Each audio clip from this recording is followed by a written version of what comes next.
Are you getting error 0x80070005 while using the Microsoft Store? This error usually means access denied and it prevents you from downloading or updating your apps. Today, I'll show you how to fix this issue. Right-click on the Start menu. From this power menu, click on Run. When the Run window is open, in the blank field, type the command WSReset. Click on OK. Please wait. It will take a few seconds. After that, it will fix the error. If it did not resolve the problem, click on your Windows profile icon. Click on Sign Out. Click on Sign In. Now select your email and click on Continue.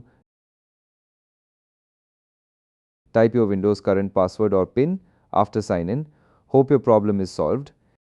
If it did not resolve the problem, close the Store app. Click on the Start menu. Type Folder option. When File Explorer options appears, click on it. Click on View tab. Select Show Hidden Files. Click on Apply and OK.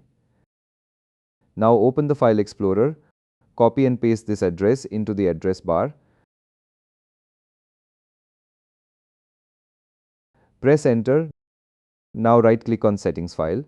Now rename it by Settings Old. Finally, just restart your computer.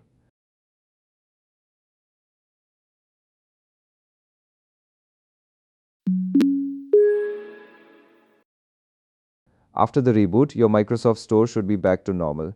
If this video helped you solve the error, please hit the like button and subscribe for more tech tips. Thanks for watching.